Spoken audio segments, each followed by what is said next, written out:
G'day, Leon here from Znoelli. Today we're going to fit some custom wheel spacers to a Lancer Evo and give you a little look at the process and the things you need to do for cert in New Zealand. Okay, let's go out and have a look at this Lancer Evo, and we'll go through the components and the things that you need to do. We'll check out the wheels and the hubs. We'll look at longer studs and the fastening to the hub. Okay, so we've got the wheel off and we can see that this car is fitted with cast multi-fit spacer. These definitely won't pass cert in New Zealand. They're absolute junk.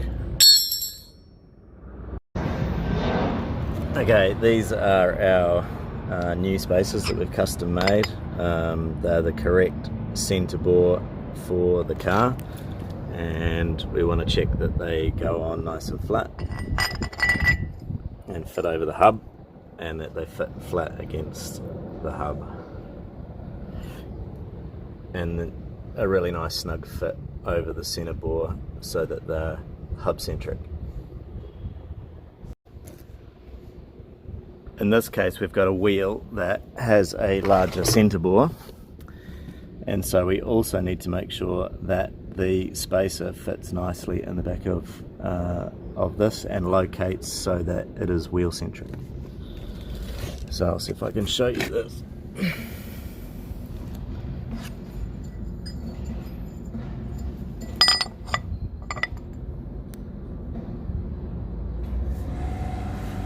Okay, so once again we want to make sure that the spacer is sitting nice and flat against the hub and not held up by anything at all. Now, also to meet LVVTA specifications, the spacer has to be grub screwed to the hub. So we have pre-drilled these for a countersunk cap head, and we will need to take the disc rotor off and drill and tap a hole so that we can secure the spacer to the hub.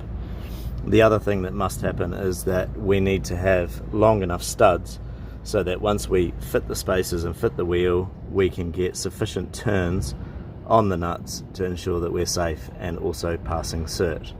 For that purpose, we are going to swap out the studs for longer ones that we have here. Okay, let's get on with it. Okay, so we've got our caliper bolts off and everything seems pretty free. We're just going to get the caliper out of the way first.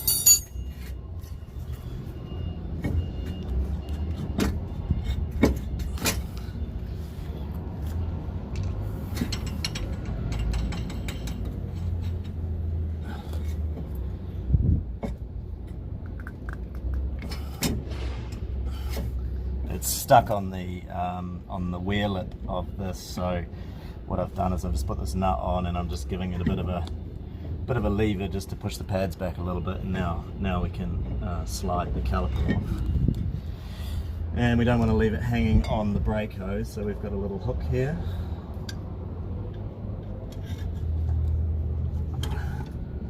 That's out of the way, and then of course the disc rotor is free. Sometimes you need to give them a bit of a tap to get them off, but this one's come off pretty easily.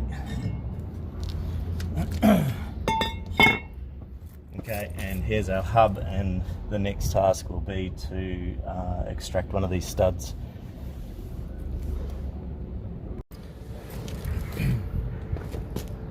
Okay, we've pulled a couple of studs out, and we're just going to measure the knurls and make sure that the ones that we're putting back in are pretty close to the ones we've taken out.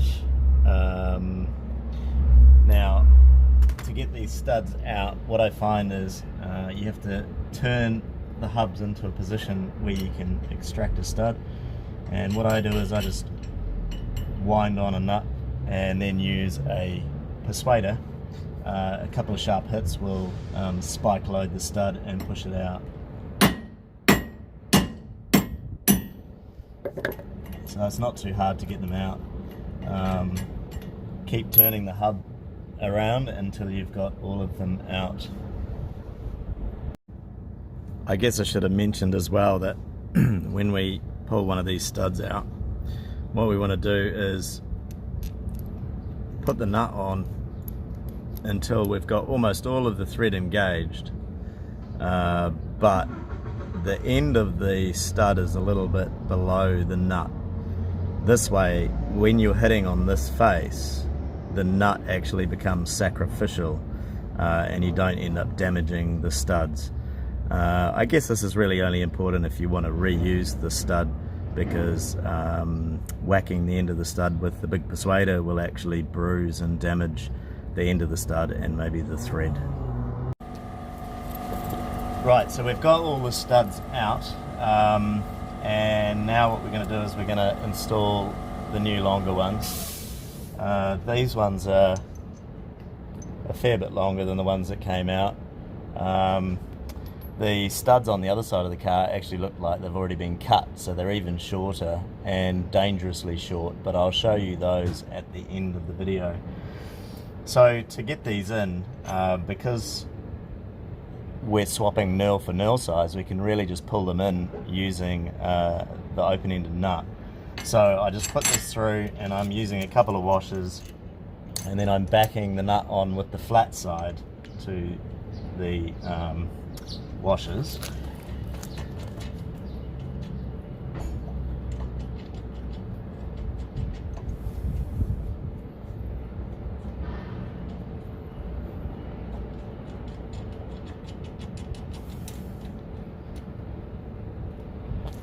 And then really, with our correct size wrench, we can just wind the stud in using sufficient torque off the thread until we've got it all the way home, at which point you'll feel everything go tight.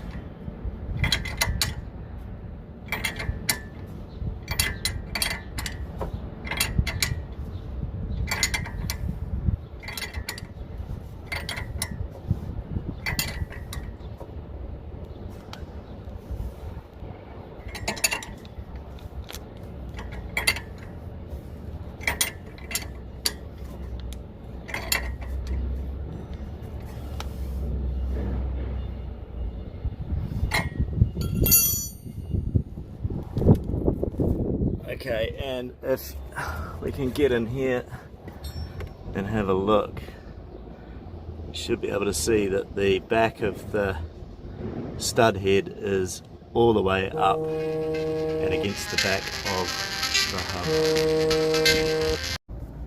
hub. Okay, so we've got all 5 long studs installed, and we've checked that they're all the way home and against their seat. So we're ready to go on to the next stage. We're actually going to go inside and drill and tap some holes in the disc rotor hats.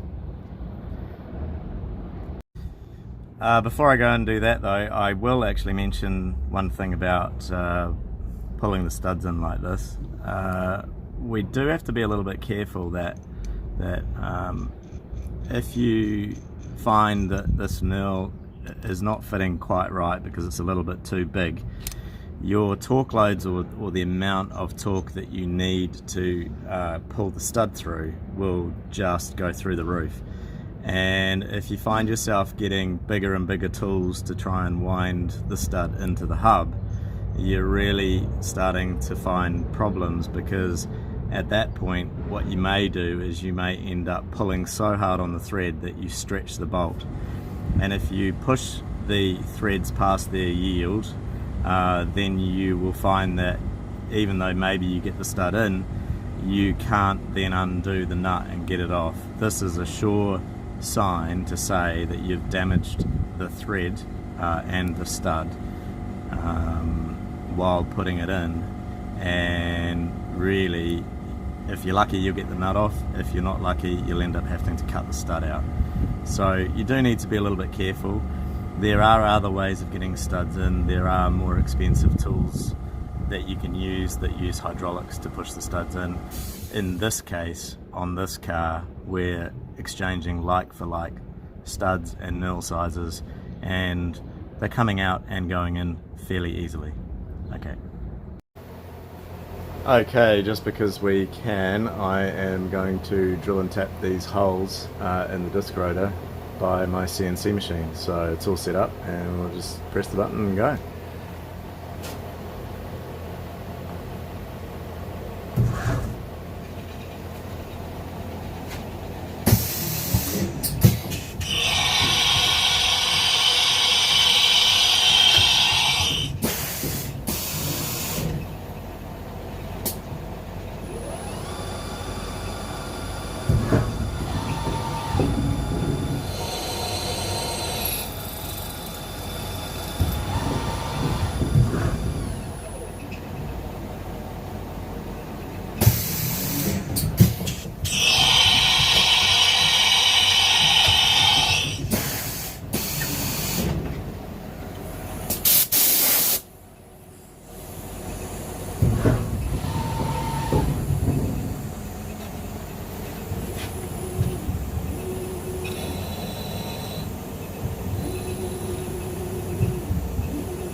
Beautiful.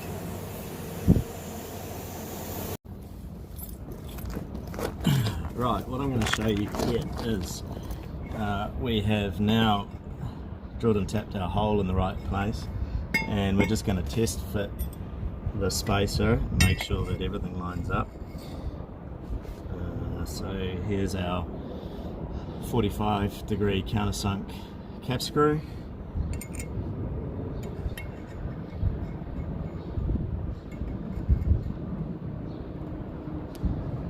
Right, fits beautifully below the deck height. Lovely, lovely. Okay, so the one thing that you have to be careful of is it's actually protruding through the back of the disc rotor. We need to make sure that this doesn't happen. We need it to be below the deck height of the disc rotor, because otherwise it will push against the hub and push off the brake rotor. You'll have brake shutter and problems. So this must be below the deck height of the mounting face of the disc rotor. So we're going to take it out, we're going to shorten the countersunk cap screws and then test fit them again and then reassemble, and pretty much job done.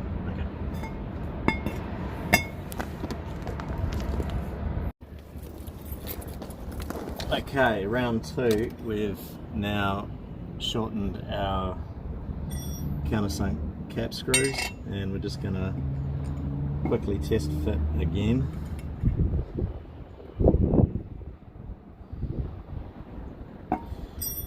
And then what we're looking for is, if you can see that is now below the deck height of the disc, so I'm all happy with that, and we can go ahead and reassemble.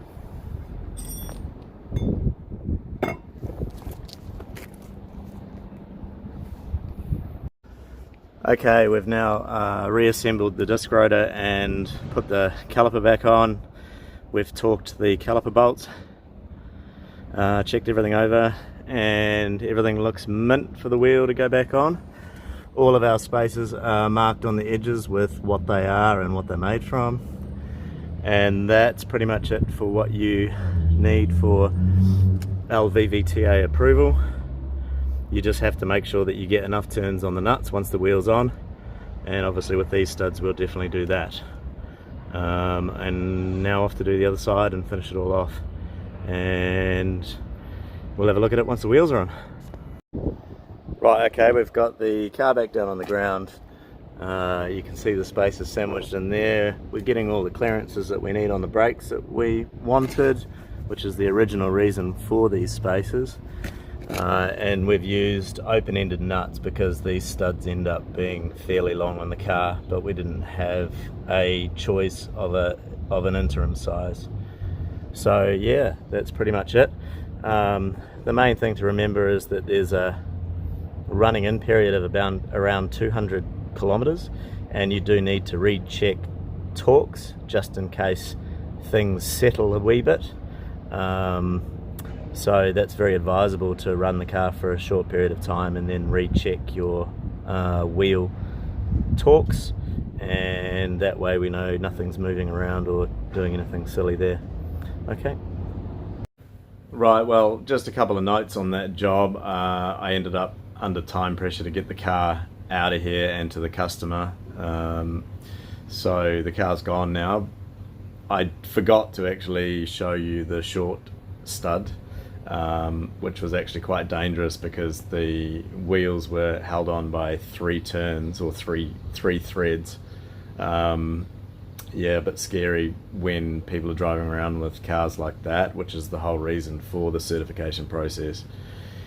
The other note is, during the video you may have seen the hub faces in the back of the disc rotors, and they looked quite rusty. Ordinarily I would have been rubbing those hubs down and making everything nice and clean again, particularly if we were fitting a new set of disc rotors, because scale and rust on hubs can cause run out in the brake rotor, and then this can lead to thickness variations in the rotor and brake shutter. In this case, you know, we were already really pushing it in terms of the hours that the customer wanted to pay, and it's for compliance and low volume cert, so we basically just threw the rotors back on in the same position as they came off. It's pretty much how the car rolled in, so we weren't really employed in this case to do any brake work. Anyway, it was an all successful job, and I was quite happy with how it rolled, and this has been one of my first goes at a video, so yeah, good day. Off to have a beer.